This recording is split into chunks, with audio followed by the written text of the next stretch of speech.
Welcome to Season 2, everybody, of Pilgrimage Films.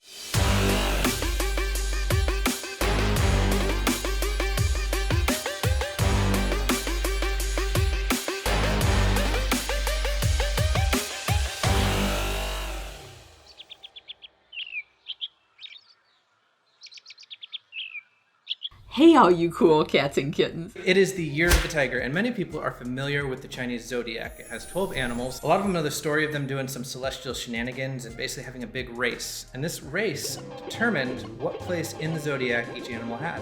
The tiger came in third. Thus, he's the third year in the 12-year cycle. The ox came in second, so last year's Year of the Ox, this year of the big cat. Most Westerners are not familiar with the Ganzhi, or the full zodiac cycle of the Chinese calendar. So it's not actually just every 12 years, it's a 60-year rotation. And there's 5 rotations. And each rotation has different elements from the Uxing, or 5 elements attached. So you might be born in the year of the wood rooster or water rooster, rather than just being born in the year of the rooster. These astrological combinations and dates and auspicious numbers and elements, they all mix together to create this kind of incredibly complex calendar and guide for how you live your life, what's going to happen, days that are conducive to success. And this year, it's the year of the water tiger. So tigers have a strong association with that masculine yang energy. And they're actually pretty masculine in real life, like they'll murder you if you make fun of them. So people who are born in the year of the tiger often fit with heroic characteristics like being brave and confident, but also tiger characteristics like being wildly unpredictable and terrifying. But tigers actually have a spiritual nature in folk religion that makes them a powerful zodiac symbol. So tigers are thought to be ghost eaters.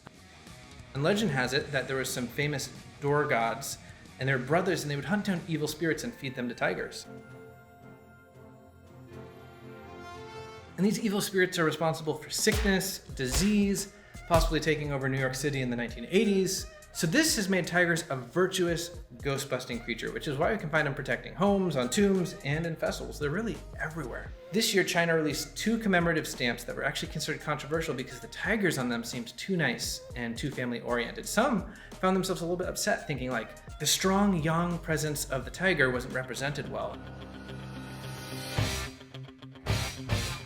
And this is a time we need a strong, fearful tiger that can fight these plague gods and demons.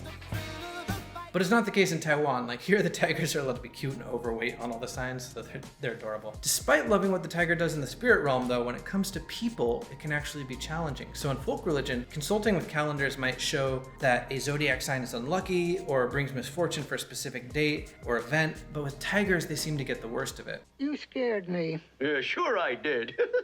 Everyone's scared of tigers. So tradition states that people born in this year have hard lives, many challenges, and strong personalities. It's even resulted in a form of tiger phobia, which is a fear of people born during the year of the tiger. It's probably also a fear of tigers, which is probably pretty healthy and natural. Tell all the hunters to lay down their guns.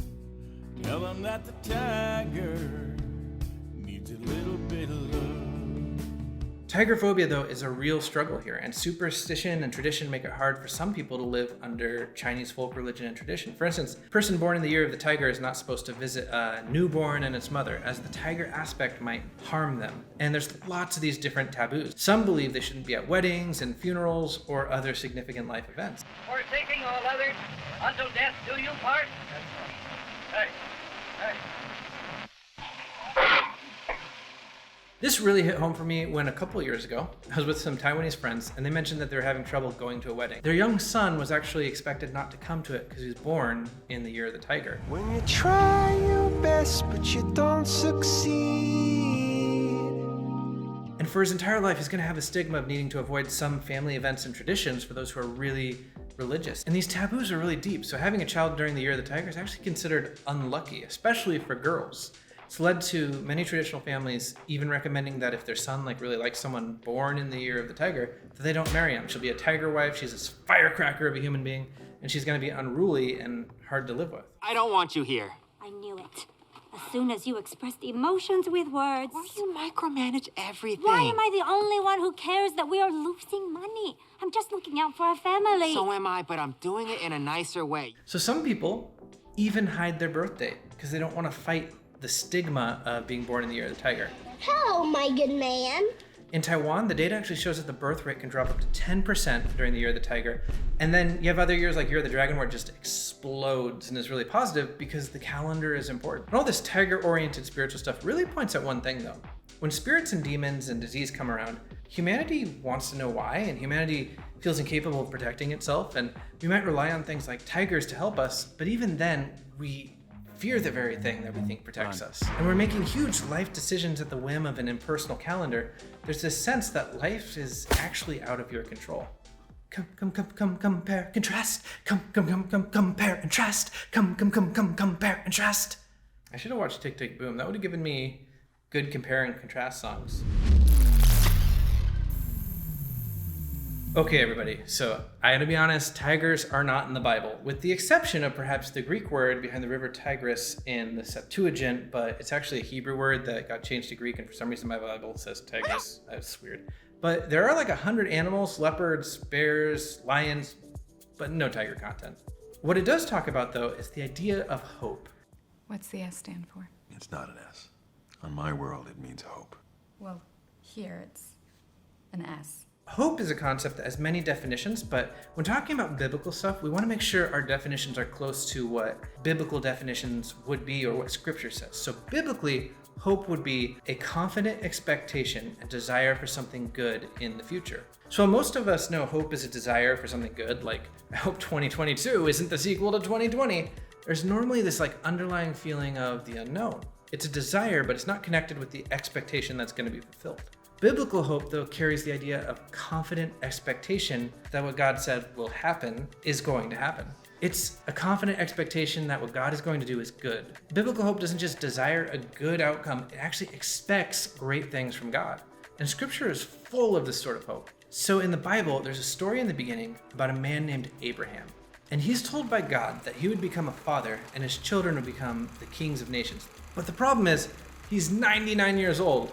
And his wife is around 90, and she laughed at the thought, but God promised them that even at their old age, they would finally have the children that they longed for.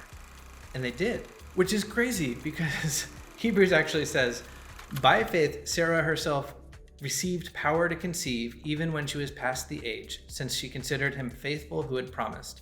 Therefore, from one man, and him as good as dead, were born descendants as many as the stars of the heaven, as many as the innumerable grains of sand by the seashore. When it says as good as dead, it's basically saying Abraham is so old, he's never gonna have a kid. Yet Abraham went on to be known as the father of many nations, including the Jewish people, and his lineage would actually one day lead to Jesus Christ coming to redeem the world. Our entire Western Judeo value system is built on Abrahamic values and his children and the nations that came from it. The entire world was changed by a man who was as good as dead, but was promised at that age he would have a child, and his lineage would go on to change the world. That's incredible. That was totally wicked! Sarah and Abraham could rest on the promise of God. They had hope, but the truth is, they were close to 100.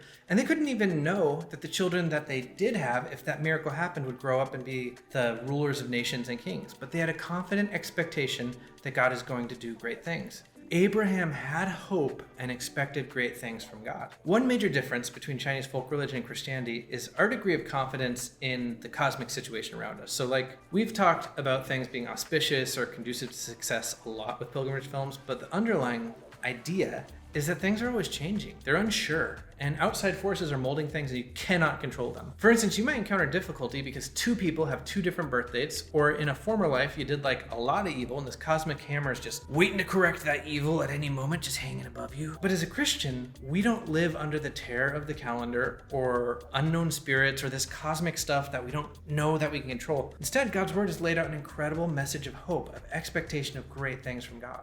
They're good. Good? They're great! We follow the way of the psalmist who actually said, "Yes, my soul, find rest in God. My hope comes from him. Truly, he is my rock and my salvation. He is my fortress. I will not be shaken." The end of 2019 was hard for people.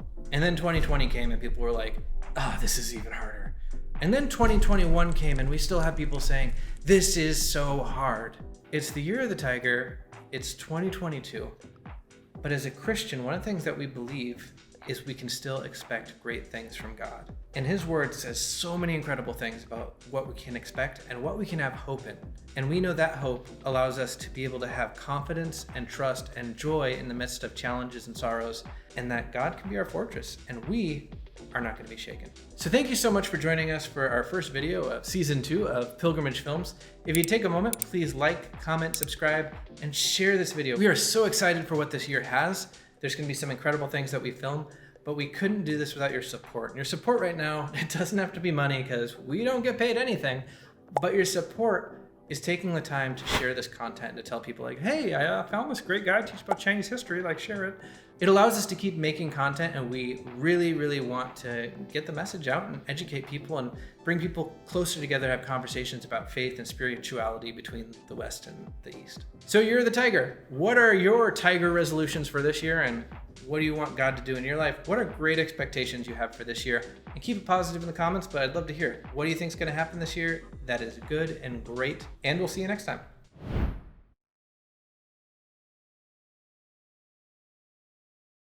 And if you look behind me, you'll see a lot of books, desks, chairs, and actually a disco light that I can't turn off. That's kind of inconvenient. It's kind of funny to come in here at night because it's pitch black and it's just partying with my chairs and desks. It's like a Pixar film. It's kind of weird. Anyways, we're in the middle of a remodel, and when that's done, we're going to have a little bit more of a studio space. That's exciting. But you might see the background being a little bit weird for a couple weeks.